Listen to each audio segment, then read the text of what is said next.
SmackAttack!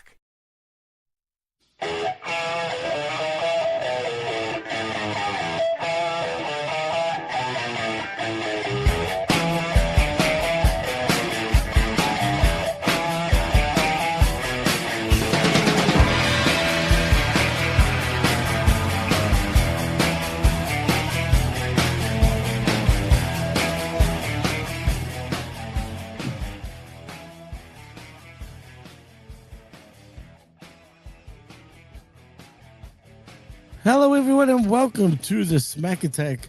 I am your host, Jimmy T.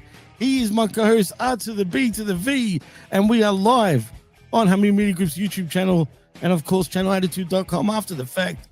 Rick, what is on the menu tonight for the SmackAttack? We're not after the fact. We're not after the exact. Well, there might be a Zach attack on this one, but no, we are just here for that 10-10 after the matter. The SmackAttack, brother. Hey, I'm getting used to this new time, man. I'm kind of enjoying it. I'm trying to get used to it here. Well, you're all over the place when it comes to the new time. You're hating it, you're loving it, you're hating it. But the more important thing is, once we are on the show, it's all good. We're loving it. But I think it's a better time in some ways because people will remember it. It's 10-10 every week right here on Hummy Media Group's YouTube channel. 10-10, exactly. 10. Can we do that again? 10. Rick, you're frozen. There you go. All right, yeah, I saw it's all frozen there, just a little bit on the menu. Here's a couple of reasons I don't like this. I don't get to watch Braun Strowman on the menu, but hey, we've been getting there. That's a day happening. 142, 72 knockouts. However Big Ray does that, I can't even do it. I can't. I know it. It happened. Big Ray hits it so well with them lucky stripes. He hits it. But yeah, we are here on SmackAttack, where we're at now. This is our new start time. I got to get adjusted. This is on me, ladies and gentlemen. But hey, you're gonna get the same energy, the insane enthusiasm they always give you. So I threw it out there earlier today, Jimmy. I threw it out there looking for things we could talk about, and I pleaded, like I've asked you, pleaded to the people above my pay scale. Please tell me why this is good creative. And I didn't get any answers. Well, that should be the answer, right? Dude, we had shares. I threw it over on the X over at yours, the PW, right? The PC, I've shared it out there too. Yeah, I've been looking at it. I've been following it. I put it out there on my own socials. I put it out there at the Hummy Media Group. No one can say why this is good creative. Well, look, on the positive note. And I continue to ask. I continue to ask through and through. And even, on the watch along this past Monday, which was one of my favorite moments of this week with the Vet and Brandon. God damn, I had a good time on that one. I only watched the first hour all because after that, after you leave Vet, why watch the rest, Even Vet said he knows Triple H. He's never met him, but he knows him. He knows him. And I think we know him, right? We know him. Absolutely. I mean, come on. We've known him more than half our lives. Triple H, the guy. I don't give his hit right on my mic. Hell, that's how enthusiastic on this. Triple H, the guy that came from our very own, broke in with our own very own Strangler Steve. It's true. And Killer Gillespie. Yep. That Triple H. Other guys on that thing. Road Dogg. The D-O-double-G. The guy from one of the greatest families. That's all. The Armstrongs, man. Absolutely. They know what's good wrestling, right? They have to, right? Think they would? You think they would, right? That's why I'm confused. So where is the disconnect where we're not getting it? It's funny you bring that up. When those guys hang out like we are, like we go out, like us right now. If we're going getting Whoppers, McRibs, Dingo burgers right down your neck of the woods, man, right? Like, hey, dude, we got McRibs and the Whoppers. Come on. The McRib is back. I just had one today, man. Today. You got them back? Yeah, we got the McRib back, dude. We don't. Let's go, Brandon. Now, hey, send Brandon a link. Get in here, Brandon, if you want, man. Yeah, man. But think about this. Those guys know this, right? They know what's good wrestling. They've worked in, not even it's with Russo and them. They all started back on with WCW, like when they had good moments and they'd work territories. They've done this. You and I have been asking this. How the hell can they look themselves in a mirror and say this is good? That's the question I keep asking too, Rick. I don't get it. I'm legitimately confused because I can't see them not actually knowing what to do. All right. It's either there's some sort of, I don't know, man. I don't know if there's any politics at play here, which is a possibility, or they're just only in because of the money. That's what they do. I actually will send him a message right now. See what he's doing. Okay. But even Ben said, like, they're worried about other things, but they have to know this is bad, right? Oh yeah, one more. They don't know. I'm just going to send the link to Let's Go Brandon. Whoop whoop. He's going to join us. He'll come in. I'm going to send a link to Ben. Yeah, I remember him saying he could jump in. So let's see if he jumps in. So we are hanging out here with everybody, man. We'd love it. Absolutely. Well, sorry, just while I quickly send a link, check your inbox right about now, Brandon. You should have it right now.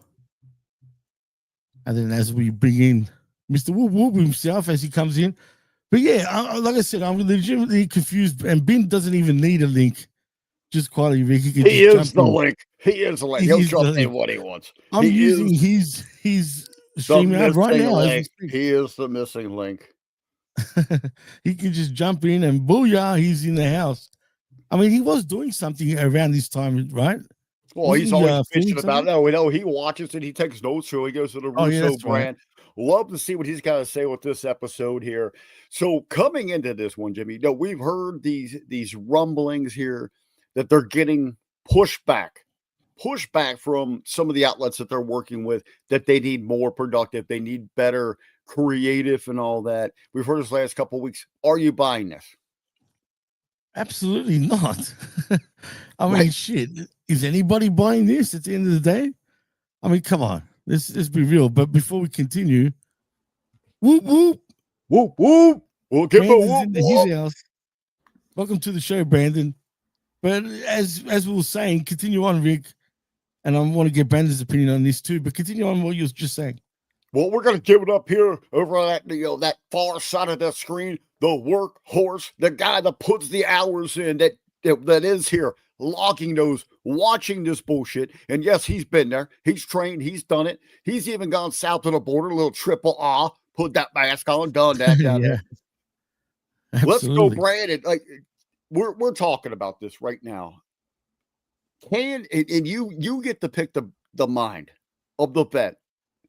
Oh, we're going to talk a little Impact now that I got you here in a minute. But do you really believe, like we all know, before we get into Impact, though, I want to say, are you going to do any Turning Point spoilers? Because we're doing a replay watch along tomorrow night. And I want to be spoiling any of that. Okay, I don't know. I don't know what the hell that means or what those are. I'm just going to ask you something about a championship change in a minute. That everyone's talking about that, so we'll talk about that. But right now, we are talking about WWE. Shit you watch every week. You do watch-alongs. Triple H creative, Road Dogg creative. These guys know the business. They have been there. They've done it. They've been through great eras. Can they look themselves in the mirror and say this is good creative? I honestly don't know anymore, because with how entrenched and in the bubble they've gotten, like they've never stepped outside the bubble since the Attitude Era. They know good creative. Come on, they know what works. Sure, I know, but I don't think they've been in touch with the real world since the 90s. Okay, is there a reason? Go ahead, Jimmy. Yeah, well, I was going to say the same thing. Well, you were just going to ask, Rick. We all know they can't be that stupid, surely, Brandon. Why would they be phoning it in? It could be, again, this is another thing I've heard that also makes a lot of sense. So many different shows, so many masters to serve. You're just exhausted. It's like you just got to just get through this week, fill the TV time, fill the content time, fill our contractually obligated time, and just, get through to the next thing. Well, I will land to what Brandon's probably saying here. It's more of just creative, like not just creative, but company overlords. So they're answering to the business model. So TKO saying do this. And I think that's what Brandon's trying to say here. But we're saying, Brandon, take all the business out, because every time I hear this, like, well, they're gangbusters at the gate. Yes, they are making money. The best salesmen the best superstars in this company are the salesmen, the guys at the top. And I come from that world. Believe me, I look at this product, and when I look at it, I say, hey, how can I put freaking grease on this monkey and get it through a door? But I know it sucks. I've done that for a lot of businesses I've represented, even restaurants. Like, I taste the food. I know it sucks, but I can sell it because I'm that good. Right. I'm that good. Right. Absolutely. I feel confident enough that I'm so good, I can make you think that a piece of shit tastes like the fucking best steak. But you got to be that as a salesman. And that's what you got to TKO. That's what they do. That's what Nick Khan, Shapiro, all those guys are. A bunch of snake salesmen, man. Hey, we're sneaky bastards. We do that. I'm one of them. I know that. I'm one of them. I do it.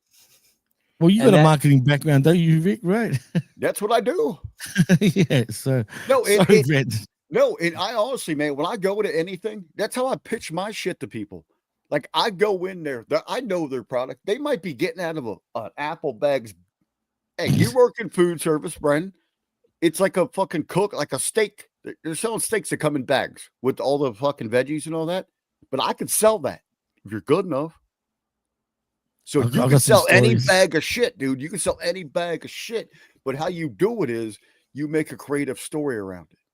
So when I go to a place and I sell my marketing skills to them, I'm not selling, hey, we're just going to put you on social media and all this. I'm going to make your products characters like wrestlers. And that's the way I do it.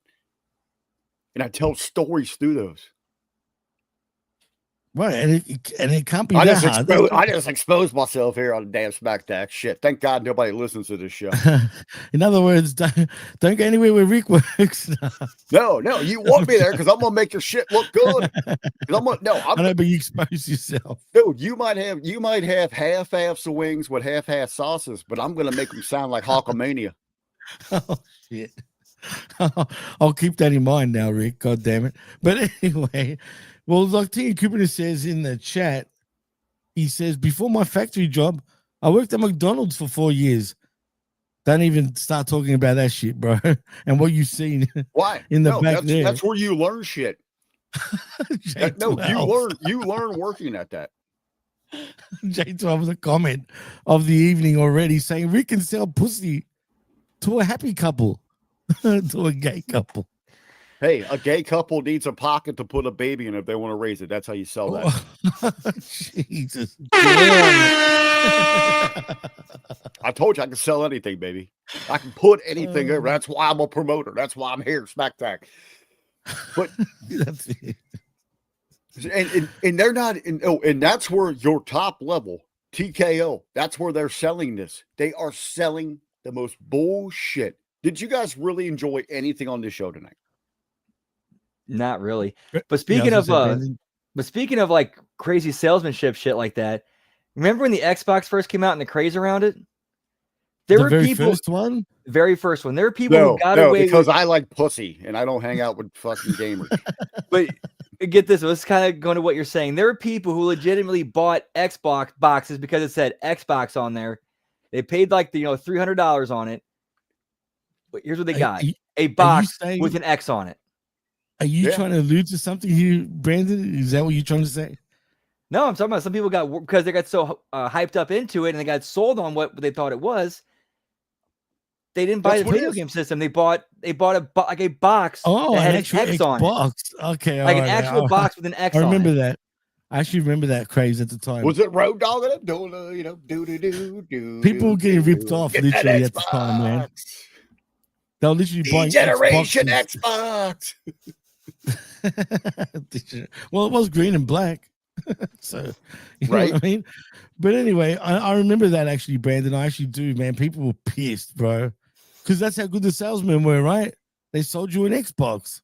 Well, yeah, isn't that what wrestling should be, guys? It's salesman. It's getting you to buy into something here. But wait a minute, isn't that what they're doing to us technically right now? Saying that it's so good, but it sucks. Yeah, and pay $5,000 to sit front row at Cena's last match. Yeah, that's what I'm talking about. The guys that are up here, these guys are on another level. These guys are up here. Their salesmen are up here, but the product is down here, and you hit a bottom out. Damn, dude. No, so where is your fallout? Where is your fallout? The salesmen are selling to. Who are they selling to really right now? Because we're seeing domestically here in the States, ticket sales are falling out. Good. There is no interest. They should. People, that's how you do it, man. Don't turn up. You want them to change? Well, the problem is Jimmy T, when they come down there, they could sell out a freaking 100,000 seat stadium because you guys That's the problem. Right. Yeah, but they're smart. See, again, that's where the snake oil salesman bullshit comes in. Because they know that we're all starving outside of the US and Canada. They got to be very careful on not to do too many shows internationally either, because if they start that trend, then it's going to end up being the same thing everywhere. And you don't want that. You know what I mean? I'm looking over here. Hey, the big deals on the wheels. TNQ punter. Josh over there saying, next year, WrestleMania, 50,000. That's next year. That's Vegas, right? Yep. Vegas. Right. Well, couponer, look this up. Anybody out there, because if you guys know this, what are 2 years from now? Have they released ticket prices for Saudi? No, actually, you're right. I mean, no. What's the sold event? Like you will said, they will they release those? Because is anyone going to go there? Is anyone going to buy those? Because that's already a bot show. So if we see those ticket prices, are they real? Or are they making them up? Well, that's an interesting question, Rick. But the thing is, have you heard anything about Rumble packages? True, none at all. And we're already freaking in November, right? I mean, yeah, where are they going? You're right. And it's in that's Saudi a bot again. show. See, that sucks. But they can't do that with Mania, surely. No, yeah, but they might falsify those. They might advertise ticket prices, and they might buy those for people. If they're going to get people from all over the world to go there, they're going to ship them there. I was going to ask you, do you think they'll plant them there? There'll be plants from all over the world, basically. Brandon, what do you think on it? I easily see that happening. I mean, dude, the Saudis got enough money. They can bring in anybody they want, and it's a drop in the bucket for them.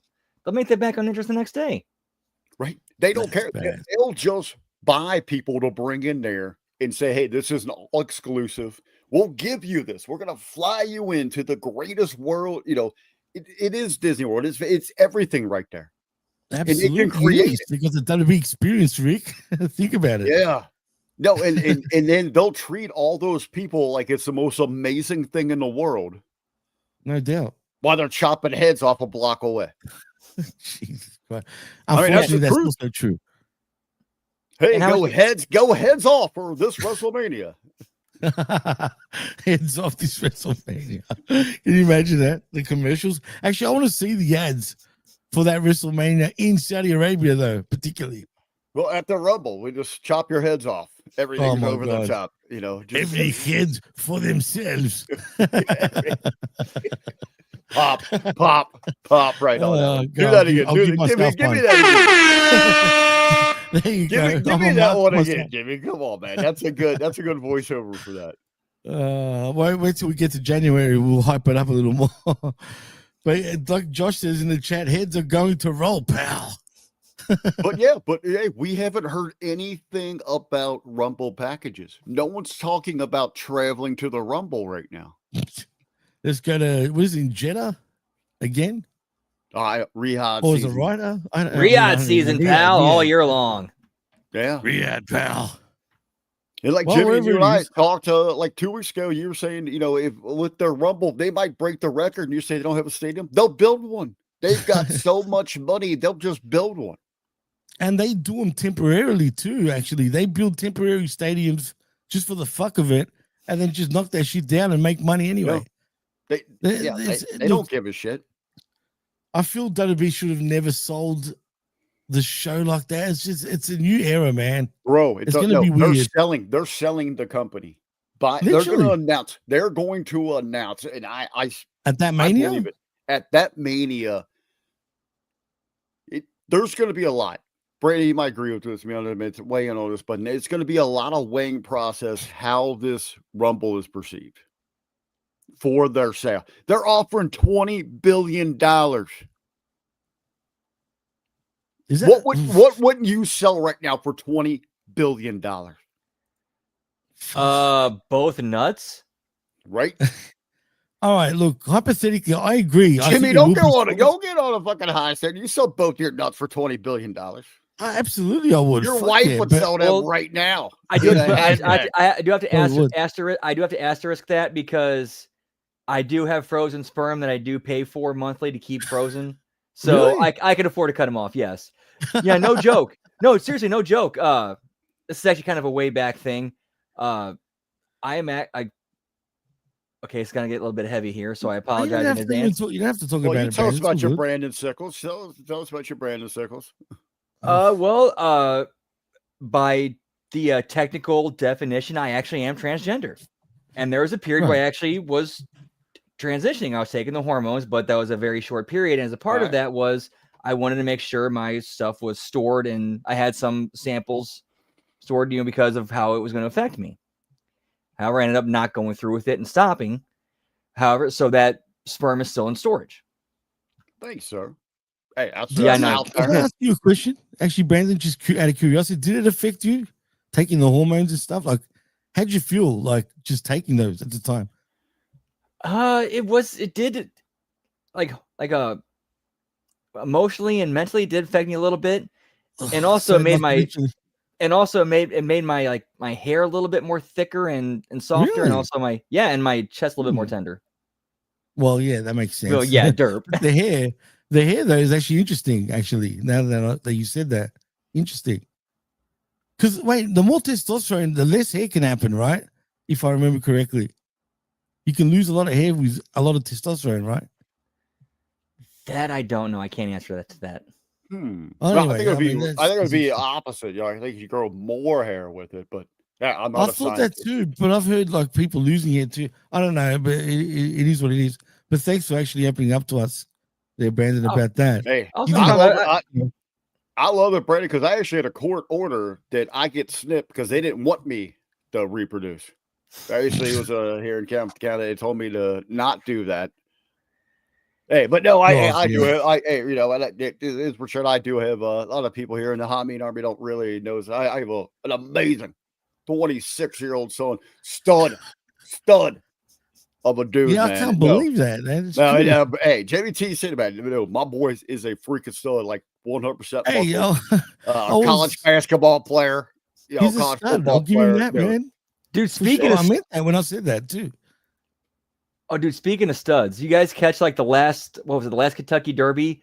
All the participants in it had Secretariat DNA. Yep. Speaking of that, really? right here on the channel, you can look it up where I called the Kentucky Derby, where I have a play-by-play on it. I have it on the channel. I have it here on the channel, man. I love that. Hey, you get that, them mutters are getting on it. Those mutters, that's what it was about, that race. But it's all right. So let's flip it a little wrestling news. Keep going here. So Brandon, I don't want to give too much away, but it happened live. You guys going to talk about it. What's up with your guys' TNA Wrestling Championship title, man? Santana already dethroned. That's bad. Man, I don't know what they're thinking. I don't know what the fuck is going through the minds of. Before I got Jimmy, you want to set it, or Brandon, you want to set it? I mean, what happened here? Either one of you want to set the table of what happened? Oh, well, I don't know. I don't watch TNA, so it's on Brandon. Oh, all right. Okay. You want to do it, Brandon? Yep, I'll go ahead and I'll set the table. like from start to finish. So the main event was a world title match between Mike Santana and Ryan Nemeth. And then during the match, that's how it started. Okay. Because of the opening segment had Ryan come out and disrespect Santana. So it actually led to a funny thing where Ryan tried to slap Santana, and Santana's like held his arm, like grabbed his hand, and then shit talked him the entire time. So anyway, it happens. So anyway, sets with the main event, and then for the finish, a bunch looked like Nick Nemeth was going to come out and cash in the Call Your Shot Gauntlet, which is basically like a Money in the Bank, and win the title from him. Then he gets jumped by somebody, and then all of a sudden, all these NXT wrestlers jump the ring and attack Mike Santana. Steve Maclin runs in try to help save. Hometown Man tries to run in for the save. The Rascal try to run in for the save, but they all get beaten down, and they do a spot where they end up like injuring or doing damage to Mike Santana's arm. And does his clothesline, the discus clothesline finish called Spin the Block. So then as he does that, out comes Frankie Kazarian, who's the co-winner of the Call Your Shot because they did the double pin finish. Yeah, it was. Yeah, because there's a lot going on. Yeah. Because Bound for Glory, they had you miss. Yeah, it is. So Frankie Kazarian, who was the co-winner of the Call Your Shot Gauntlet, he picks up the trophy because after Nemeth got jumped, cashes it in on a weakened Mike Santana and pins him. What the hell? After 3 weeks of absolutely nothing going on. Well, right. So after no payoff after your biggest show ever, everybody in. Jericho's even putting you over. We can talk about that if you want to in a minute. But even the chat here, Bradley's talking about this. So is he going? Why are we going here? Where is the move? First and foremost, great to see Frankie Kazarian be the TNA champion. A good payoff, right, Brandon? Very nice. Yeah, dude absolutely deserves it. I mean, the dude's earned it. Wasn't he already champion not long ago? Or am I tripping? Nope. Never got it. Okay. All right. Now, Brandon, for someone that's followed TNA like that, is this the wrong payoff for him to do it, to have it in a way where it's just a circus? It wasn't like a grand, like, thank you. It's just like here. I'll say this. Yeah, it should have been more built up thing for Frankie. But I will say, like, if it was the thing where, okay, we need somebody to, like, if the rumors are true about Santana signing with WWE, that's all I was going to ask you again. But if that's true, then why doesn't? No, it's not like he has to leave TNA. He can still. They all work together. Right. Exactly. So, and that would actually be even more interesting story. Hey, we just signed your champion. Yeah, it seems sus to me. But J12 says that apparently it is weird. But J12 says that Sean Ross Sapp went on Twitter and ruined it by saying it was a work. What's a work? I assume the whole thing is a work. It's wrestling. What the fuck? Yeah, exactly. But like, what's a work that he's going to WWE? Even if he goes to WWE, what's his direction there? They're not going to skyrocket Santana. He's not like a hot name. He's not going to come out with the Jericho screen, and interrupt Raw or something like that. No one's going to know who he is. Yeah. Oh man. What's his going to be? Like the countdown to a Taco Bell or something, and no, there's not going to be that same urgency. He's Puerto Rican, man. I don't know what Ray eats. Rice and beef. I don't know that. Enchiladas. No, it's still probably Mexican. Ray Chalada. You want a Ray Chalada? A whole lot of go to next level. Well, our very own resident Mexican, also one of our few Mexicans, including Labrats, saying the no show earlier today was planned. You know what? Thank God we're on after hours because I should be fired a long time ago. That's all right. I'm the racist one on this network, apparently. So thank God. Thank God I'm with Jimmy T, the racist from down under. I'm the racist. No, we're not racist. We're talking food.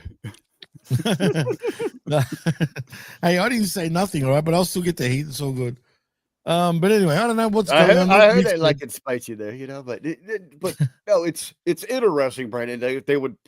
So did they like the baby on the chase, or are they just because he signed with WWE doesn't mean they should move off of him?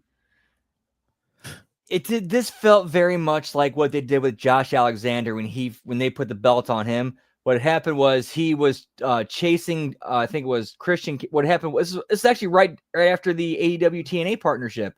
Christian, or in the middle of that, or the end of it, Christian Cage had just taken the belt off of Kenny Omega.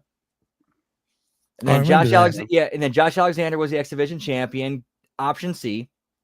And then it was him and Christian Cage at Bound for Glory. He wins it. But then earlier in the night, Moose had won the Collier Shot Gauntlet Battle Royal. And then as soon as he's, Josh Alexander's in the ring celebrating with his family, Moose comes in, cashes in, hits his finish, 1, 2, 3. And then Josh chases him throughout the year throughout many episodes, and eventually gets it back. Maybe we're looking at that. And just quietly, I recovered Blue. Yes, you're right about the time, even though it's 2 minutes later now. But I'm not in Sydney. I'm in Melbourne, just in case you didn't know. Yeah. Jimmy's always geographical here. I got J12 over there. Rick probably goes to a Mexican restaurant. Oh, yeah. Speaks only English. No, when I go there, you know what I do? It's the JBL of HMG. No, you know what I do? I order 2 tacos. Oh. With a Coca-Cola, no ice, no ice, no ice, no ice. Keep the ice out. Keep the ice out. Oh, no ice. No ice. No ice. No ice. No ice. Just don't go to Jalisco and say all that shit. No ice. Like no ice. Oh boy. Anyway, we're off to a hot start. And that reminds me, this is a good lead on to Jericho saying what he's saying about TNA, actually, fellas. Is he doing this to give Tony Khan a slap to the face, basically? Does this mean he's officially done now with AEW? Can we expect him now 100% turning up, say, by January in the Rumble? Well, Jimmy, lead in, let him know what he said here, if you got it. Paraphrase. Well, this is what he said on his podcast, right? I believe. I'm pretty sure. He said that TNA at Bound for Glory looked like the number 2 company in all of pro wrestling. Actually, in fact, he also said it was WWE-esque. I mean, shit. I'm wondering if he's trying to create some leverage and like, hey, Tony, I'll stick around if you gave me more money, but I am interested in going this way. What's your price tag? Well, Rick, is Tony willing to spend for Jericho to stay? Or is he done and dusted with AEW? They've squeezed every little inch out of Chris Jericho. There's one thing about Chris Jericho, and I think across the board, and I look at us from screen to screen to screen, we've all seen different incarnations of Chris Jericho. And I think we've all loved Chris Jericho. No matter what level his work is. We've admired it. Right? I remember the first time I saw him with Lance Storm, the Thrill Seekers. And that was a great tag team too in Smoky Mountain. Yeah, it across this board, if it's from a list, a move set, Lionheart, to a guy in a short T-shirt that looked like Jimmy T escorting him to the ring. He has been magnificent in everything that he has done. You prick. It's been absolutely magnificent in everything that he has done. So Chris Jericho is one of those guys at the top of the show we talked about that gets this business, that gets it. Sometimes it doesn't hit so well, but he knows not everything hits. Chris Jericho continues to work. I don't know what this could be. Simply him coming back to AEW, like doing something different, or maybe he is saying, I got to get the hell out of here. Maybe he's just saying, yeah, I think Chris Jericho is really on one of those levels. Like wrestling's here, Chris Jericho's like up here. Yeah, I can agree with that. He's really good at working everybody, and he's good at putting himself over too when he has to. If you know what I mean, he's very good at that. Remember how he got people speaking about how he might join TNA when his band song did Bound for Glory. No, I knew there was no way he was going to join, man. What was that song? The Enemy song. I remember that. Enemy. Dude, to be fair, was that not a badass video package though? It was all right, but it stood out though. Like I don't know why I remember that, but I just do. But because he it just really gets himself over, man. He just knows how to keep doing that and stay relevant. So we haven't talked about him for a little bit, and he's like, "Yeah, let me get myself back out there." So let's flip the script here. Go to you, Jimmy T, first. where would you like to see Chris Jericho within the next? Hey, it's WrestleMania season. Well, you know what? I would love for him to go back to WWE and just have his one last run and then call it a day. He's looking in phenomenal shape right now. If you've seen the photos he's been posting. So he's ready. He's very ready. So, yeah, but you know what? I'd love to see the list all over again, too. Hopefully Kevin Owens comes back and we have that again in some ways, but even funnier. I enjoyed it personally during that time. I don't know how you guys felt, but for me, I thought it was absolutely hilarious, man. Even going back on it, like if you watch it now, even it's funny as hell, dudes. Brandon, where would you like to see him? Like, what big comeback, maybe in WWE? Yeah, he needs to end his career in WWE. Like one last retirement run, like a John Cena run, like 1, maybe 2 years tops. Kind of like doing a greatest hits thing. I like the greatest hits. I think it was perfectly said on I Like It Raw right here on our platform with our two great hosts, Jimmy T and Big Ray, when they said, this John Cena thing is a love letter to the fans. And it's putting to so how all right. So with Jericho, would we all lose our shit? Because we do the watch alongs, we do the post show reviews and all that. We are like the talking heads, the guys that love it a little bit more. We got the Hammer in the house that looks at it under a different scope. Hey, ladies don't want to be under that Hammer scope, or they do, or they get split. But but could you imagine at the Royal Rumble? You know how we always get the 10, 9. Could you imagine if just one of those numbers just shut down the screen like that'd be Jericho? Cool. Jericho that clock would down? be sick. Dude, that's dude, will we all lose our like shit? It. Dude, will we all lose our shit? No matter that where is it's good. at. You're giving up too much. You should be behind a paywall. Dude, you know what I'm saying?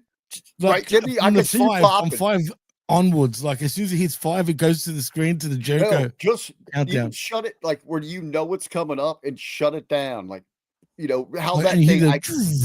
Yeah, and you have that, you see the ball going like whatever it is. Yeah, and you have that time to build the crowd. Be like, oh shit, it's him! Oh shit, he's coming! There he is! That would be cool, man. That's a great idea, actually. That is a huge Rumble moment there to bring Jericho back, bring him there, and I would love to see him in that moment because a little tie-in with another headline before we get into SmackDown.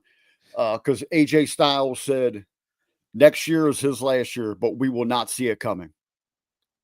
And I would love to see AJ Styles in that ring looking at that clock, and here comes Jericho, and those two face off on that, something like that. That'll like be the cool, countdowns on. Those are chills. Yeah, those were two dudes. Yeah, those are two dudes who kind of miss each other like boats in the night. Like because AJ is coming in as Jericho is going out, and I think they're in the company at the same time, but they're at different brands. That's something we never had like a good crossing with. Together. Those two have never worked a good angle with each other. They did briefly right before Jericho left on Raw, like before he went to AEW. Right before that, they were doing a thing. Remember, he gave him the soccer mom nickname in the first place. Yeah, you're right. See, it's one of those. Oh, yeah, they do shit. Didn't do enough. Like they didn't do it right, Brandon? Like they could do a lot more. Yeah, it was basically like they had a Mania match too, by the way. I was going to say that, right? J12. See, I even forgot about that. My bad.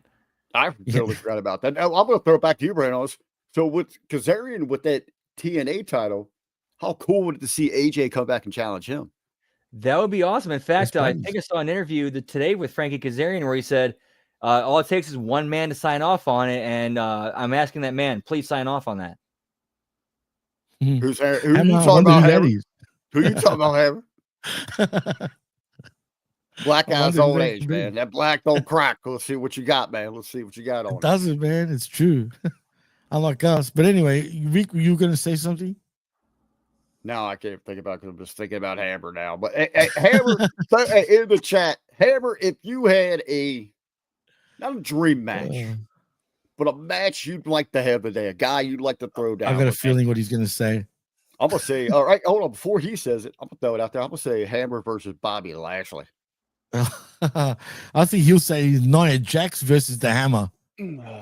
He would love that. That might be off screen. He might want a triple threat with Lash, the glamorous disasters, and the Hammer. the tripod, shit. the tripod, and the lovely ladies over there. The tripod. The Dennis Reynolds private match recorded. Yes. That's what we're talking about. These are characters, man. You guys are on the ball tonight, that's for sure. I'm telling you, everyone, we're just doing everything. We're just doing everything we can do to avoid talking about this damn show. But I guess we should jump into it, man. 40 minutes, Rick. I guess we should jump into it. I'm sorry, I popped for Lab Rat. I'm sorry. I needed that. What happened? What happened? The hammer. Oh yeah, all right. So I got another screen up here as I pull up. My notes are not so sufficient tonight. I was not able to really get into this show. Did you want me to take over, Rick, or you're all right? Do you want to do it? I'll let you do it if you want. Man. Do it. It's up to you. I'll let you. I usually do a different flow on it, but go with it, bro. I'll let you, man. I've got notes on it, but no, look, if you trust me, I'd rather you do it. But if your notes are all over the place, yeah, I'll be with you. I'll bring the enthusiasm. Should I tell them why my notes are a little off?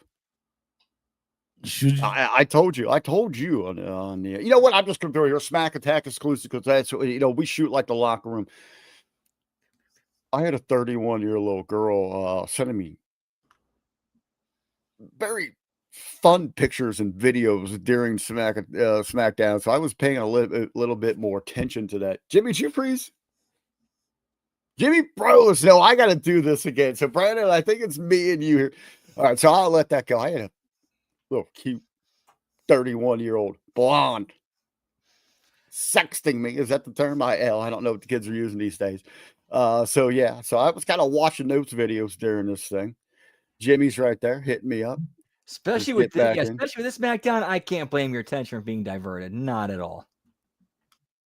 Here he is. I was going to tell Jimmy T to get back in here. So that's what happened to me for a lot of this show here, but I remember pretty much of it. So let's jump into it. So Brady, you remember where they're from? They're down south, right? Yeah, let me double check. I totally forgot where they were. All right, that's how memorable this show was. Hold on, we're hustling to get through Albany, New York. Albany, New York. Hold on. So we are on like that last circle here of the John Cena tour because we just came from his hometown, Boston, Massachusetts. They're going to his last Madison Square is next Monday, right? That is correct. I believe that is correct. Goddamn, I love that. That is good. Well, you do better, baby. So this is going to be next week's John Cena's last Raw, I believe.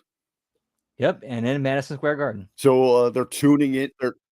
They're hoping for everybody into this. Let me ask you, everybody. So they have laid heavy on this year. Spectacles, big shows. John Cena.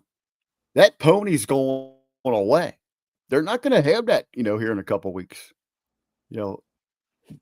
What's that draw going to be? It isn't like we just talked about an AJ Styles. We love him, but he's not that kind of tour guy. Not going to sell out all those damn T-shirts. Jimmy T's probably disappeared here because he's got to put his pajamas on for his Perth, John Cena T-shirt, his Perth jammies. Hey, that was the number one that we saw. Hey, they were rocking in Massachusetts. Hey, what do you think about this? What do you think about when Massachusetts and Boston, they were chanting at Nikki Bella, Cena dumped you? That was a little disrespectful towards her. Like, okay, that kind of thing, that's a lot's gone on between then and now. Like, that's that's a little bit, but then again, it's also Boston and Boston sports fans. So kind of to be expected. I really want Jimmy here for this because he pays attention to that TMZ shit. And Nikki did that flawless ripoff. She went to the black. I kind of liked it. It's symbolic. Shedding that skin, doing that there. I hope she leans into this. I want her, and I heard she did on her podcast, she called them gross. That should be her thing for every audience. You're gross. That it girl phrase, like fire hot. I don't know how they do it, but just you're all gross. You're gross. And what she should lean into it, she should lean into it real hard. She was like, and she should say something along the lines, yeah, John Cena quit me like he's quitting you. Yes. He broke off our engagement like he's breaking off his career because he can't handle this. Like he's not good enough for this anymore. Just like you're not good. You know what I'm saying? Yep. Like he had to leave me because he can't handle me. That's why he's leaving pro wrestling, because he can't handle it. And I'm here. And you better deal with it, because I'm going to beat Stephanie's ass and just be the ultimate diva. Just be a diva. Embrace it. I'm bringing diva back. Something like, yes, on. Bring diva back. Yeah, I got mocked for being a diva when I was there when all this was changing, and I never got my just due for it. So you know what? F this whole women's revolution. We're bringing the diva era back. Do it. Even throw out there. You want your little sexy girls, your little devil's kiss that can come out here and wrestle. I'll out wrestle her. But I'm the one that had a reality show. I'm the one that did this. I'm the one that put women's wrestling in the mainstream. Divas back, bitches. And you just reminded me of something. What if they went the hypocrisy route? She could say, like, I got, all this crap thrown on me because of my sexuality. I sexualize everything that I did. Short shorts, low cut tops. Meanwhile, look at Rhea Ripley. Look at Stephanie Vaquer. You only care about her because of her ass. Nah, don't go that way. Because she's better than that. She's hotter than that. They're all pretenders. They want to say they're something, but she is that. I see Hammer there saying she never wanted that pussy from the start. Hey, come on. Nikki's hot. She's hot. She made that body hot. She knows how to. She got to the top by being hot. God damn, that's terrible. Hey, that's what she did. So bring that fucking diva back. Bring that attitude back. Snap that shit, man. That's the way it should be. Jimmy T sent him back here in a sec, but yeah, snap back on that. I think it'd be big over huge. But hey, lean into that. Everywhere she goes, you're gross. You're gross. Tell everyone they're gross. Hammer's telling us, man. She was Hammer over in the chat here, man. You guys don't know Hammer, man. He lays it down. Hammer, I always told Timmy Baltimore that he should have a side podcast, or when he gets when his stuff's done, he's tired out. He should do a show called Hotels with all the stories that when he was driving these bitches to the hotels. I've told him that, man. There's a lot of stories to be had there. But all right, so we're waiting on Jimmy. He'll jump back in here. Let's go ahead. We don't want to slow things down because I do got to get up in the morning to get to work. I got to get to that racetrack. So let's get to this week's SmackDown. Coming from Albany, New York, there in the Northwest there. They're getting some ready for some big things before they go overseas here to Riyadh season, number 1. So what do we got lined up? What was the big announcements for this one? We got 2 last time ever tournament matches, right? We got LA Knight versus a mystery opponent. Talk about that. That's kind of fun. The other one was, what did we have on the other one? Refresh me, man. Refresh me here. We actually didn't have a whole lot going into this. It was mainly it was Miz. It was Miz. No, you had those 2. You had LA Knight Miz and Jay, the mystery opponent, and then you had Miz and Jay. So let's jump in. Let's talk about that tournament here. So Miz and Jay, good little lineup. Your thoughts here, Brandon, on actually the tournament itself? I'm not a fan of this. I'm not either. I mean, I get how it's cool to include some other people and give them give them a little bit of shine, but man, is a tournament really the right way to go? I don't think so. I would have preferred something a little more personal, build up on this thing. And it also, right now, I guess the titles are meaningless because those are locked up in WarGames. So the biggest prize in the company is who gets to fight John Cena. Hey, we got him. How about a little happy hour? We got rid of Jimmy T. We got rid of Jimmy T to bring in the man you need. The top dollar. His name is on the marquee. Yeah. That's not Rusev, ladies and gentlemen. That's the boss. That's Mr. Ben Hobby. Jesus Christ. They don't know what the fuck they're doing. Basically, right now, no. We're just kind of flying off the whim here, man. Yalla. Ben, we're just jumping into SmackDown. Your thoughts? I can't believe we're going back to 3 hours of hell. Oh fuck. Yeah. What? They're going back to what? 3 hours. When? Cerro Miedo. January 2nd. All right, this is the official What's announcement. up, Brando? How you doing, buddy? Dude, honor and a pleasure to do a show with you, man. Oh, man, you've been kicking ass, bro, with the watch-alongs, picking up the slack. I don't get to see you much. I just wanted to say hello and He's the workhorse. Make sure Rick knows he's got a ton of heat. He's all scared about silent heat and shit. So, Yeah. Looking good, Ricky. Well, the boss doesn't answer you for a freaking couple days. You got to ask that. I don't know what the fuck's going on with Messenger, bro. Whenever you or Kaz message me individually, it kicks like everything off, and I don't see any messages. I have to re-enter the code and fucking do it. I don't know what's up with Zuckerberg, man. Well, I kept asking you, do I have to keep doing this show? Give me a yes if I don't have to. And no, you didn't answer, so I have to keep doing this damn SmackAttack show. Yeah, it's it. Watching this blue brand garbage, but you have to watch both of these, dude, and do it over the Russo brand. I mean, I guess we all get paid to do it now. You know? Oh, we get paid. We get paid. We're doing all right. We're doing all right. Yeah, yeah. It was tough. It was a lot harder to justify it when fucking you weren't, you know. What's good, guys? Notorious close open. Hacker just getting in from Ravens joint.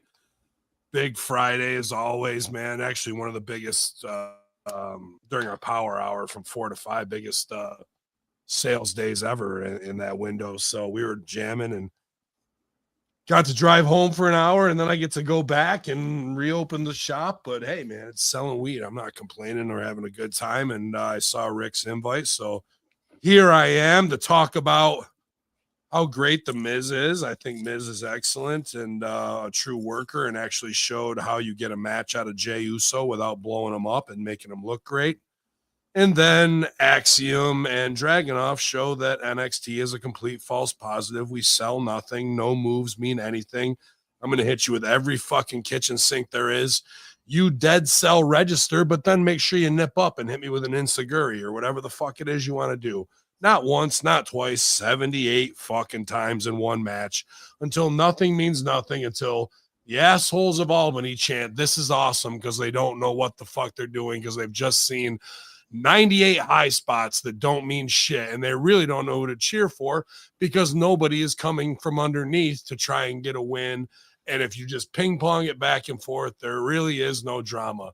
There's only the Shawn Michaels pat on the head that I've done something correctly when you haven't. You've bastardized the art form. Nobody is on the cell. You cannot go, I register dead cell, and then I jump up and get my shit in, which was everything all the way to the finish, where Axiom is about to get his shit in after hitting Dragunov with his big-ass move. Dragunov somehow can power up, throw a shoulder block, and then throw his shit because he's got to go over because that's what was written on the sheets. Whoever the goddamn agent is needs to be taken out back with a fucking cat of nine tails and flogged 50, 60, however many spots they know sold, that's how many times you get fucking flogged. Oh, Ciampa, guy looks fucking incredible. Been a worker for 22 years. What's the best we got for him? You're a jackass. Wow.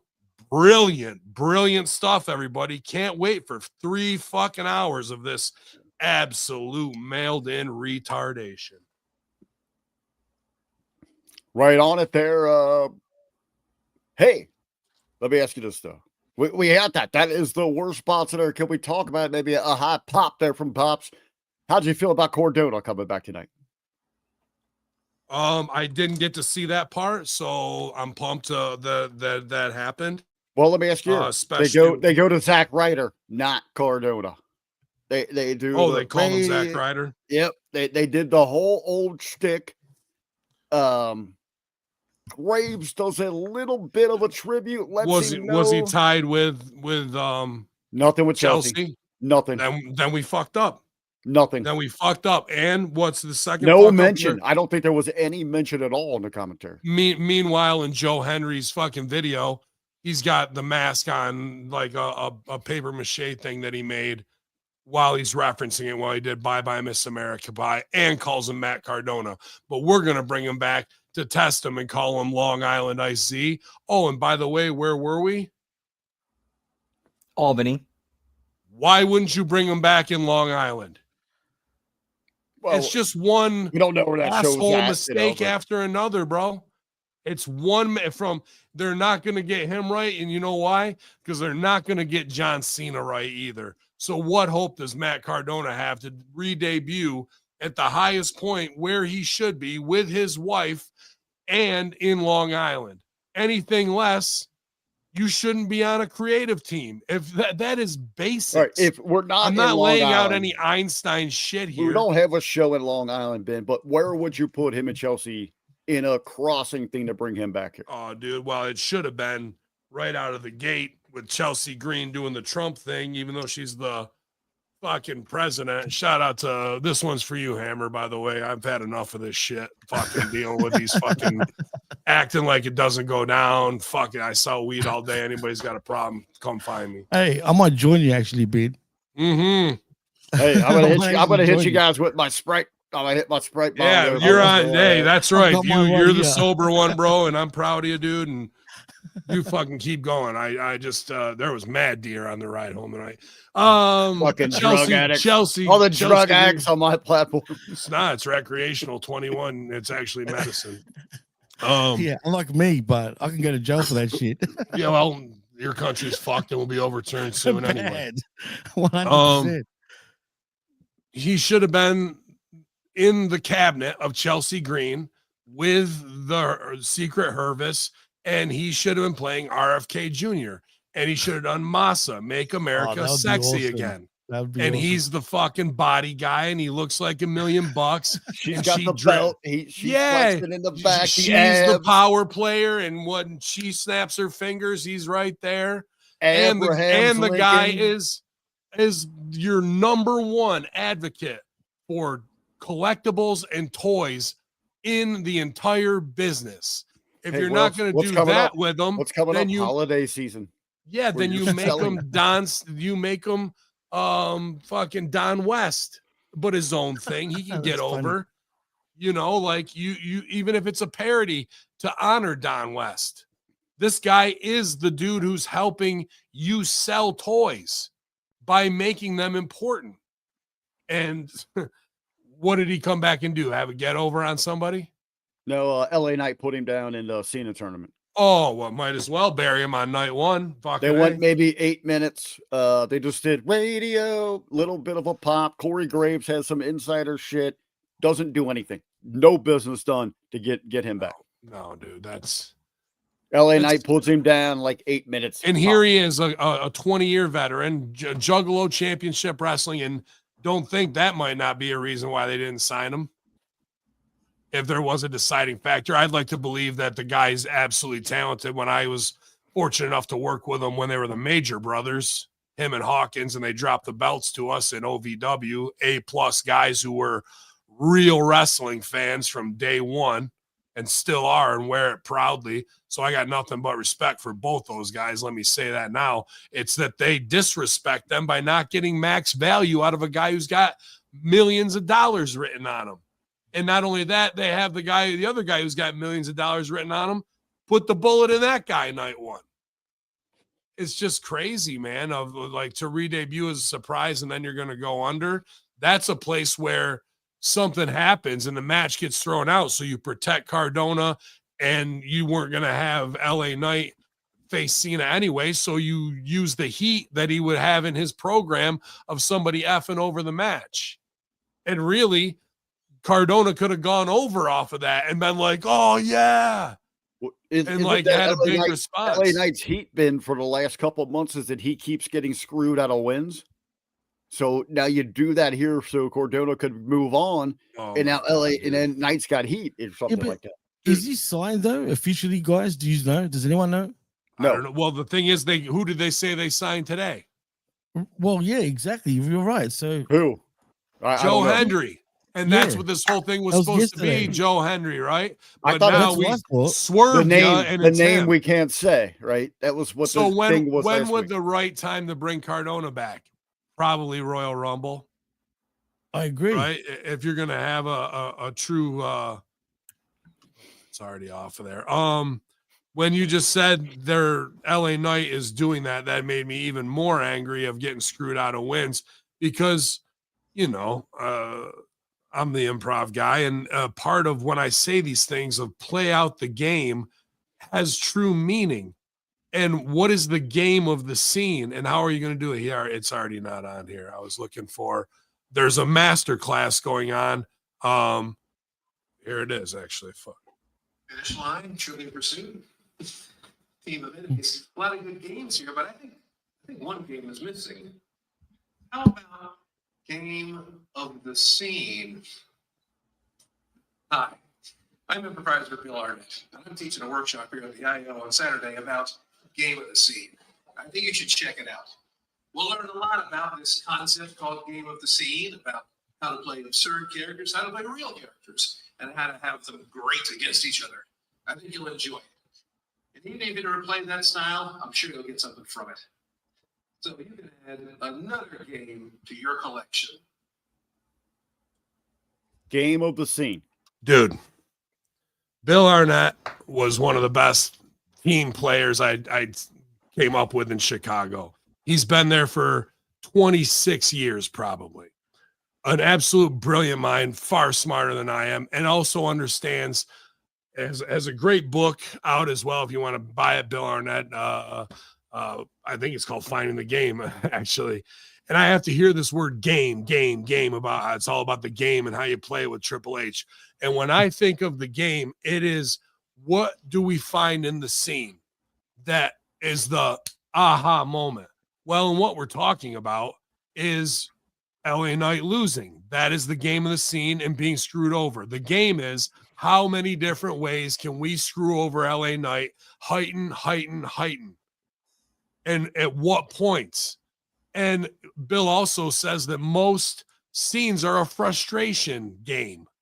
I'm frustrating you. You're trying to find absolution. This is Laurel and Hardy. This is Abbott and Costello. This is the Honeymooners. This is Larry and Curly, and Mo is trying to regulate, right? Like, you can play straight man and absurd characters in a frustration game, which is what about 70% of scenes are. Ben, can I ask you? Yes. Real quick. When we talk about heightening that scene and Honeymooners steps out to me, can you explain like one of their classics in Honeymooners to them? Like, where does that work? How does it to the moon, Yeah, but there's that. But like when he gets frustrated with Norton and tries to tell him something and Norton still doesn't get it. Now we're in a frustration game and the game is Norton doesn't get it. So you're going to try and explain Abbott and Costello. Who's on first? What's on second? Third base, right? Like, and he keeps going back till he just about loses it. I don't get it, The game is never getting it, always being stupid. And no matter what I do to lay it out there, you're going to find a way to outfox me so you can use my words against me. That is when we find the game of the scene. And in WWE, they do it with R-Truth. He understands how to find the game and heighten it, where you think you're getting over on him with your response. He says yes and takes your response, serves it back to you in a comedic way that makes you have a reaction of he's still not getting it. What do I got to do with this guy? Calls you by the wrong name, something to throw you off base. But he believes it. His character is the idiot at the exact right time to shit stir the mix, right? And let some of the pressure out of the pressure cooker. Bill Arnett is a master improviser and teacher in Chicago, and I can name 15 more. And I have to watch this shit with great improvisers like Chelsea Green, and they might find the game for 1 second, but the writing team doesn't go, aha, there it is. We've got 12 weeks. How do we play this game out? I did the same thing at OVW with Lumpy Magoo. The game was happenstance. I stole it from fucking Three Stooges and all that shit. Bend over, tie your shoes, backdrop a guy. Oh my God, what did I do? Turn around, back elbow somebody. Oh, he broke the girl's nose. What is it? Turn back of the head, hit somebody. He's the nice guy, but he's the clumsy idiot. And how many ways can we find a way to put Lumpy in a spot where somebody wants to hurt him and his shoes untied and he gets over on him? And he's sold out. He's sold out. And all I ever wanted to do in this entire business when I first started was to be under their umbrella and bring these masters. Dude, I would have asked for a budget of $150,000 a year just to bring in my improv instructors and co-performers to teach NXT, FCW, OVW this.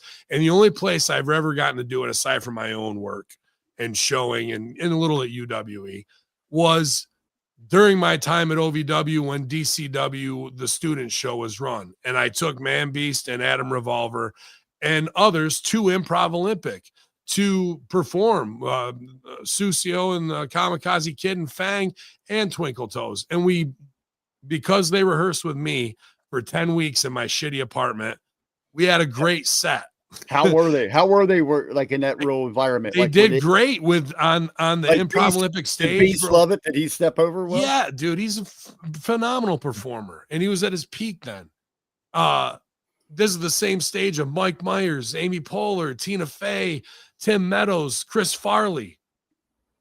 The work can handle anything, and if you're an improviser and a wrestler, you should be able to go and do whatever character you need to. And I just wanted to bring guys like that to Florida, to NXT, TJ and Dave, and do weekend seminars.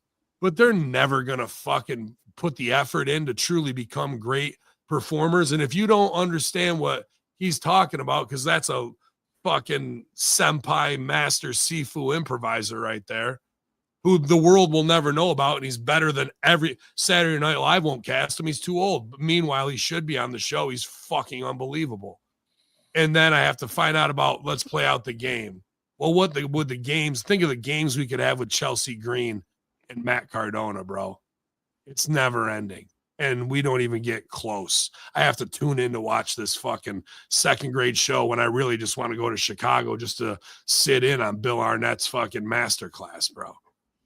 It's tough for me to stomach anymore, really. When Russo's kind of done, not to come out on this show and shit on SmackDown, but it's just like, what could be versus what is it's crazy. Sami Zayn's terrible promo, Cody backstage with Heyman and screaming, book it. Like, give me real scenes, how you would react, that you wouldn't step up to get this close to somebody's nose to do whispers and shit.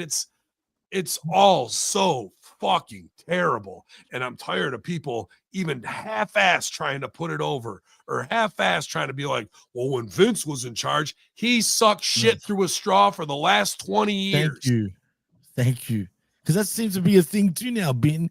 Everyone's saying, oh, if Vince was here, things would have been different. It's like, get out of here, man. Everyone's complaining then. Bro. Hey, Ben, exactly. I want to ask about the man, our Vince. How's his spirits? How's he feeling after coming back off the torn, getting to be a part of Lunacy? He's got to feel rejuvenated. You got to see like a new layer, a new fresh air in him. Yeah, well, that's when you see creatives like us get an opportunity to actually paint the way we want to paint. You know what he was telling me, bro? And this, I probably shouldn't break kayfabe, because he did. Stooge a little bit. We're a little locker room. We're a little locker room. He underestimated Violent J's, wrestling mind, even though they've been doing this for 25 years, and those guys are masters of creating a community and their fucking own gimmick that supports them to the end of time, right? Like, tight-knit community is a lot better than appealing to everybody all the time. What's up, buddy? There's one thing I want to say about when it comes to the Juggalos and the Sickos. Fast difference. The Juggalo community, they're welcoming. They want people to join the family. Whereas the Sickos is like, no, this is ours. You stay out. Yeah. Well, that's guys who were bullied, that have found their own thing and they want to keep it like that. So their own trauma keeps them from, doing what they want most, which is bonding with others. It's a weird catch-22, right? But with Vince, he says he was shocked at how great of a mind Violent J was. And, he always says nice things about me and comparing him to me and things. And he said, what are my limits? Where can I go? What's too far? And he looked right at him. He goes, Vince, you see what the fuck we built here? There is no limit. I'll do whatever you want. Bro, how far can I go? Yeah, right. Because you're even though you're there, you're still the guest in their house of what they built for 25 years. And Vince is gonna be the top mafia guy that he is and play with respect and protocols. But when you ask, and they say, do as thou wilt, boy, what a freeing feeling that is, as opposed to going, I have to write TV PG hour 1, PG-13 hour 2, and then maybe we'll get lucky and somebody's tits will pop out at the end of the show and there'll be something worth watching. It's a good philosophy, though. Yeah. Well, I mean, the reality is if USA was asking for crazy stuff and sexual content, especially late night, well, little kids shouldn't be up anyway, and ESPN wants it, and the girls are getting their tits out anyway, and in New York State it's legal to go topless. They want all this feminism rules and they want to be like the guys. Get them fun bags out and let's have some topless wrestling in the main event. I guarantee you'll be drawing more than 1.2 million. I mean, 100%. I just saw, I just really felt just seeing through his social media and all that, just like a new glow for Mr. Russo. Yes. Like he's really enjoying it. Like he's found his passion again. The other part of that too is, I'm so humbled sometimes that how he asks for my opinions. The Airbnb in upstate New York, he's a New York guy to kind of get back home to his roots. And you're in your retirement. Do I spend this crazy money, Hacker? I'm like, you're in a prime spot where Woodstock and concerts and CMAC and SPAC are, and snowmobile season, hunting season, you're going to make money, and for him to get to go to his place, take the gamble, it's paying off, rejuvenated creatively, got to go to Cooperstown. You know what a humongous baseball fan he is. Like, that's 2 weeks of like soul enrichment for a creative, like after you have to sit here hours in your studio, watch these shows, review these shows, try and give any praise to those who are having an effort. But if you praise them too much, it's gonna bury him. It might have got Cardona re-signed. It definitely got Elias taken off the road. Killer Cross. Like these are like LA Knight. But tonight they put him over and they break the game. See what I'm saying? They don't understand how a tournament can actually do business. And Tony Khan has no fucking idea. The tournament, who's going to end up. Yeah. Everything that happens in between should be everybody's side business that influences the finishes. Yep. And the fact that I even have to try and explain this to people who should absolutely are being paid hundreds of thousands of dollars to do what? Sit there and let Triple H fucking just say what he wants to say and nobody's going to punch anything up. And then Heyman and Stephanie are going to do a podcast about how much they hated each other because Vince pitted them against each other instead of focusing on the talent, on the product, on the quality of the story.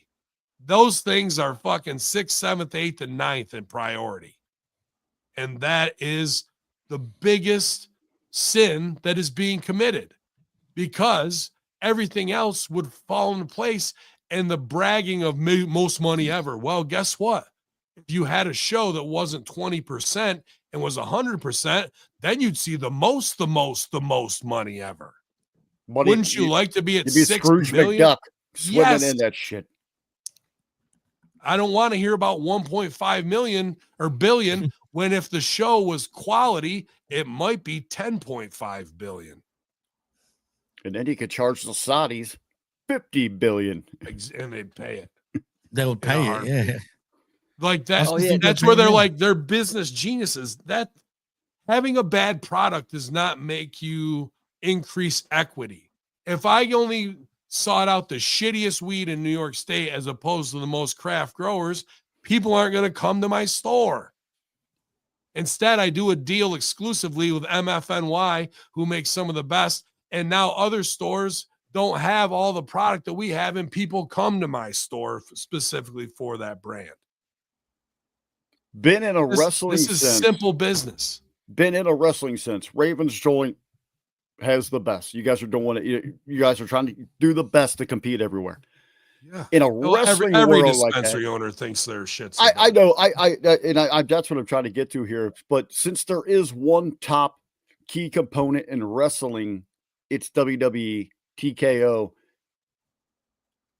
Their creative doesn't have to be as well because no one else is doing anything better or even good creatively. Yeah, I don't know why the decision. I mean, to take like the belt off Santana. If I'm McDonald's and Burger King and Wendy's and whoever aren't doing well, I don't give a shit. I'm just outselling them. No one's doing better. Yeah, we were talking about the Santana thing earlier. What the hell's that decision?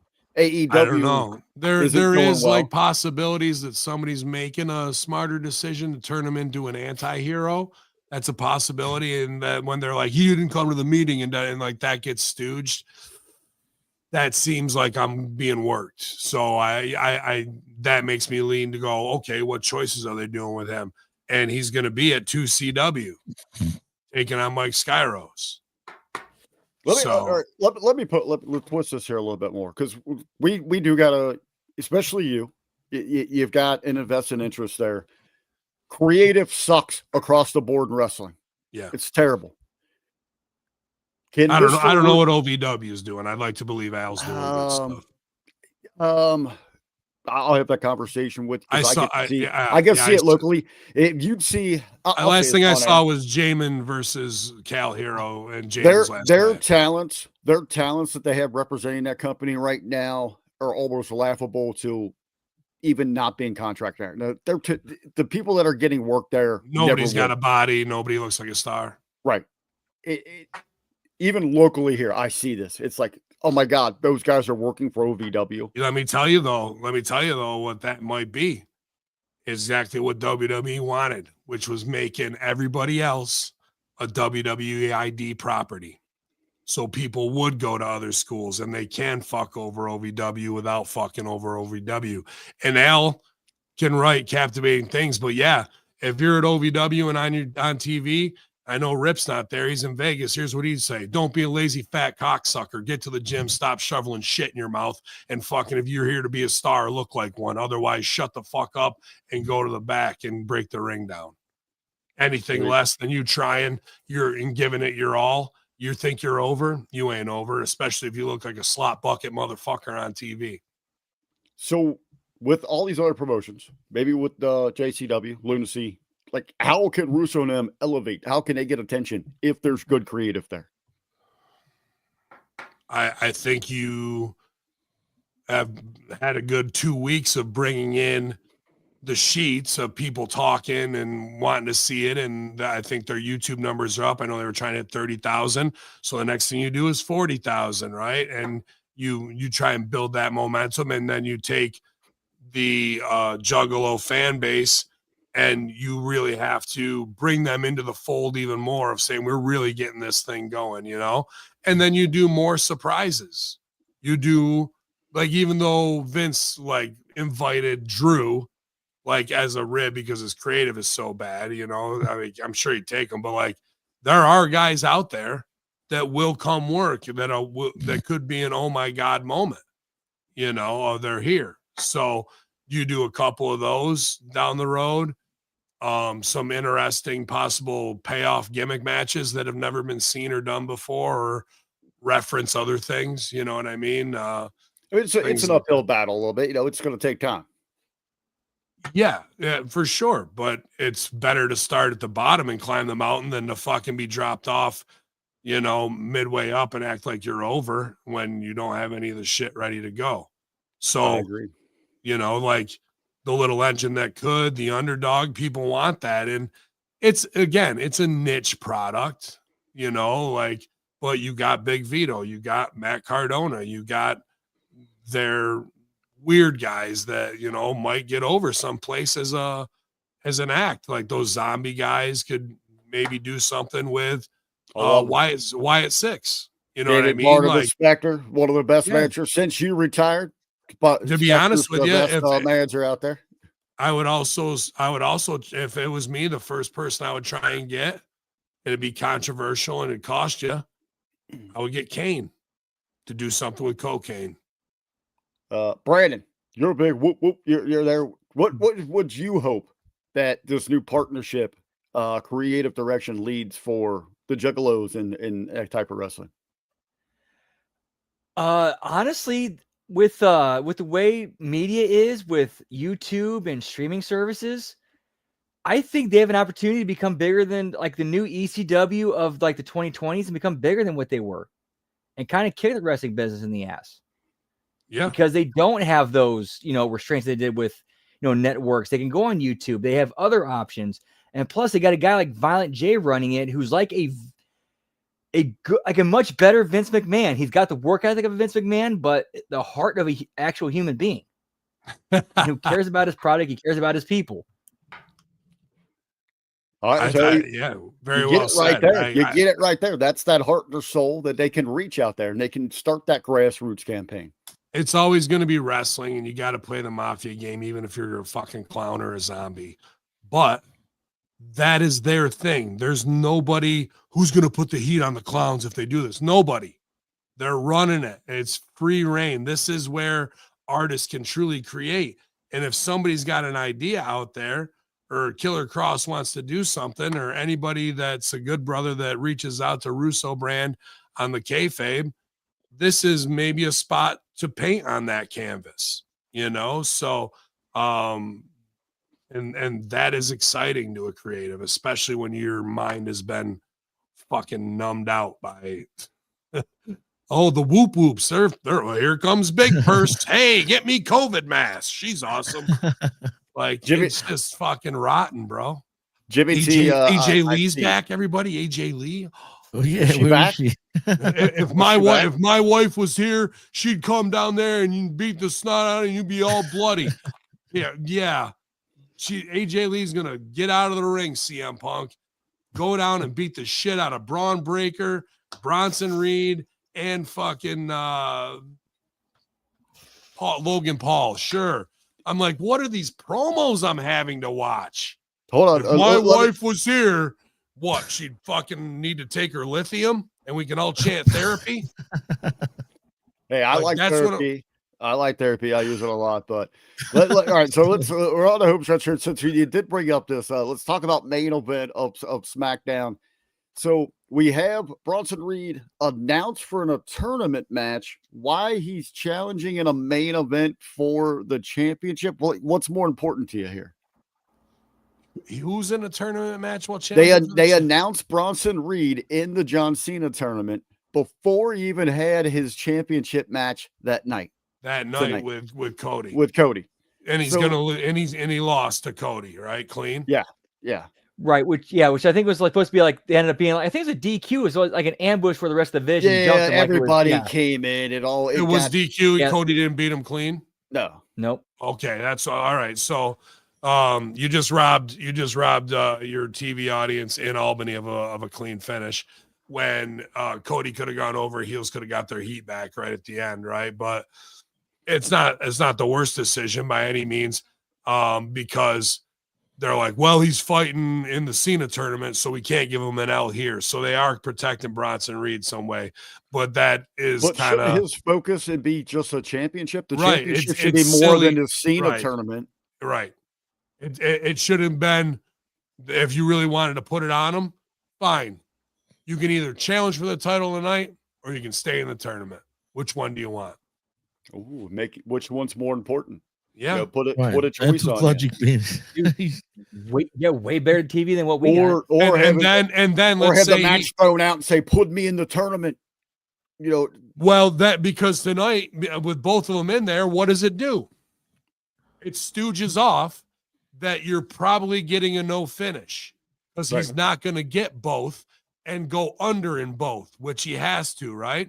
So the subconscious psychology says that already we know the vision is going to, whereas if he gave up his tournament spot and this match was it, would the vision run in to fuck him over? No, they're going to let him try and win the title. They're not going to F up the match. But the fact that he's in the other, you knew the schmaz finish was coming without, I mean, little kids don't know it, but that is on your mind underneath in the surface. And if you don't make the right choice, then you don't care about the true highest point that you're supposed to edit at and leave the show on. So where does he go? Now he's going to be under twice and his own guys. Why would his own guys F over Cody and F him out of that thing? That's stupid too. I don't know. You just cost the guy your world title. Yeah, if we're supposed to be a group and we're supposed to be like a unit, yeah. Okay, why would we fuck over bringing the belt to the unit? Yeah. These are the questions of like, how is this creative team even allowed to function? Why are production guys and agents not going, hold on. If HMG can sit around here and point out the simple shit, like how is that not happening in the 3 days before you go to TV? Like everything should be the eyes. That means everybody's there is like, oh, I'm not gonna say anything. Just gonna keep collecting the check till the fucking Saudis buy us out. Riyadh season, everybody. Saudi checks, or how can we make Nikki Bella look stupid? You know, that's what's. But imagine if you could and you actually had a pair of balls and you fucking did go, hold on. We're not doing that. Why? Well, here's A, B, C, D reasons that we just laid out, and that will make a bad show. Now imagine we make a good show and the numbers go up in the Riyadh season in hour 3. We have topless wrestling. you know, when it comes back and people are actually tuning in. Now imagine what we can sell for. Nobody thought of that, did they? Nope. We're just all pirates trying to shake down the money mark, and we're going to kill the cash cow as quick as we fucking can. Jimmy T. Yeah, I was going to say, because Ben just made me think of something. Could it be that they're tanking it right now so they do bring it back up towards when the Saudis are gonna buy it? Oh yeah, remember that time when the Titanic hit the iceberg and went underneath the water and then came back up and goes, never mind, everybody, there's no injuries here. Buy me at full fucking price. Right. Nope. Well, when you fucking nothing to see here, like your stripes over here on the side boat. You know, business, 42-0. Yeah. The whole thing with me going nose up. Yeah, we're good. That means we're going up, nose up, going. Yeah, we're good. Yeah. No worries. Ratings are up. Yeah, dude, that's it. It's hard. It's hard to make a damaged product, no matter what. This is just business 101. To reform a product that has a damaged brand ID. The only thing you can really do is change the label, change the packaging, and change the entire marketing of it. Could be the same shit, that whatever it is, but this is the new version, the updated version, whatever. You know what I mean? It seems like it's competitor, but it really is them. So when Mark Shapiro says we're getting rid of Vince McMahon, that's brand damage. I agree. And how do you rebrand that? And how do you redo it? And we already, it's not like it can't happen. We went from WWF to WWE. Spot on. And now we have a parent company, WME, and flip the M upside down, and it's still WWE, right? Absolutely. And the W and the M are satanic fucking fork symbols as well. And so is this one that way. As above, so below. Welcome to New Coke. Crystal Pepsi. What's coming out now? This week. What did RFK Jr. get fucking Big Food to do? No more Doritos and Cheetos with What? Fake dyes and fake I did not hear about this. I will not stand for yeah. this. That's exactly what they're doing. They're getting rid of away the dyes and any artificial flavorings. So now you'll get Cheetos allegedly that are made from real food and not just chemicals. All the delicious is gone. Maybe, or maybe it tastes the exact same way, and then makes you go, well, what did those chemicals do to my body and brain for fucking 40 years? And why were they on there? Just to make it look a certain way? Or was it to poison me, to make diabetes a fucking thing, make all that shit, bro? Like, interesting. Why are these things in this product? So to me, the rebranding is a very high possibility and probability when the Saudis buy it. And it's the end of an era. It's all right, because here in America, you're getting $2,000 off tariffs. Speaking of tariffs, taking away all your deliciousness. Gentlemen, Ben, thank you so much here. Jimmy, get us the hell out of here. Yeah. Are we done? We done? Yeah, I think we covered everything. We talked about everything we need to. It'd be Sami Zayn in a goddamn flannel shirt. Fuck out of here. Yeah, he looks like a big bum right now, dude. I mean, let's be honest. But anyway, in saying that, so I guess we're on the way out. So I'm going to start with you, Rick. Tell them what you're doing and what you're up to, man. I hang out with Ben on Mondays, and that's all you fucking need to know. Yeah. Actually, I was going to tell you, I probably actually have to miss this Monday. I know you were talking about having a guest. I taking the wife to Maine for her birthday.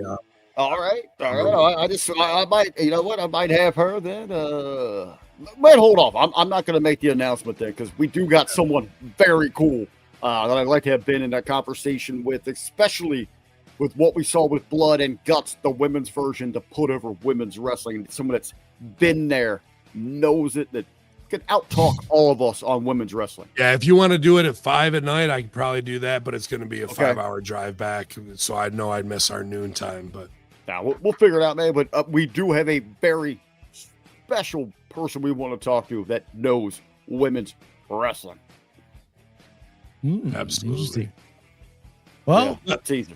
Let's go, Brandon. He's we're stumping for Bubbles. Well, I don't know, man. He was an asshole to me, and I believe all the rumors, but at the same time, I think really it comes down to Netflix is behind all this because they couldn't sell Trailer Park Boys, the new one. They put it on Trailer Park Boys Plus, or it's coming. And I think this whole thing, not to say he's not guilty of whatever, I don't know, but after 8 years to bring that charge back, there's something bigger at play against the boys, bro. Yeah, exactly. I can't speak for the specific instance, whether it's true or not, whether he's guilty or not, but the timing is definitely sus. Yeah, no doubt, man. Hate to say I told you so. Yeah. But I told us so. Actually, can I just ask quickly before we go, Ben, you brought up Netflix. Just before we go, I just need to know this. Didn't they come out recently saying that they want the show to be more edgy and that'll be Attitude-esque, but then they continuously still silence out the F chants and all that shit. You know what I mean? Like, yeah, I don't understand. It's crazy, bro.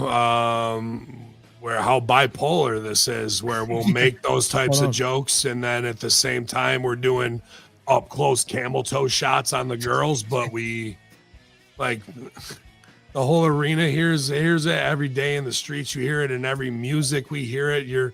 They're playing wet ass pussy in front of 5-year-olds in the car.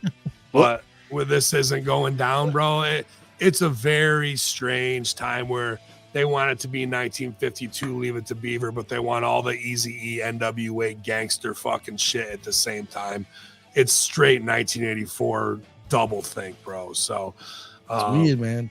Jimmy, good question. I'm going to piggyback on that, Ben, real quick, because I know we can take all this. We're talking about the fan chants. Yeah. I know you guys probably talked about it over on the brand. The fans chanting at Nikki, Cena dumped you. How much should that bitch lean into that and just embrace it? Just go at them. Isn't that what I just talked about in Finding the Game? And what you do it instead, what did they do? The exact same heel turn they did with Jade and Tiffy, identical. Let's build them together for 2 or 3 weeks and then turn on her and take the belt. You couldn't be more lazy. When the real reason they even brought her back was not because she's got to pay Ardoff, Koloff, or whatever fucking idiotic Dancing with the Stars ex is, who tried to cash a check and she fucking thought she was going to get over in a Kardashian way and ended up getting fucked over and paying $200K in child support herself. They want to act like, oh, we're here for Nikki, when the reality is Johnny Ace, her father-in-law, fucking turned on Vince, and they probably want to keep friends close, enemies closer. And it's just a funny little rib during Cena's final run that she's around, but nobody say anything. So that shows that they further disrespect Cena by having her there to possibly put on shitty matches. But how do you feel for Cena's wife? And you got Nikki running around in her, in the back with her fucking, just I wouldn't sick sweat. Jokes. I wouldn't sweat Nikki at all. You know what I mean? I know, but in their mind, the little shit they're playing. But that's the thing, and I'm not trying to say Nikki's lower or in on it or anything like that.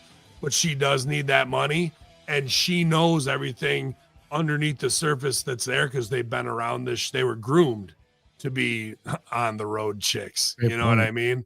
And she's shutting up and still has to eat that shit, and they'll put her on a podcast and be like, no, so she doesn't think we're ribbing her. But it really is just that. But she's earning her money and eating shit to do it. But right now, she just got a heel turn on Ass Cheeks McGoat Horns or whoever the fuck, you know what I mean? Brandon, you got the last question of the day, and we're out of here. Yeah, so the whole thing with Nikki and Cena and Cena's wife, I gotta believe Nikki and Cena are both smart enough to know what's going on. We're just gonna play the game out, and Cena's smart enough, his wife. Okay, we're almost done. Just let it play out, and then we're out of here. I would agree, man. I'm sure Nikki and John, with a look, can understand that they're both top veterans that have been around the dirtiest of the dirty, and all it takes is a side eye to go, they're fucking with me, they're fucking with you, no sell everything.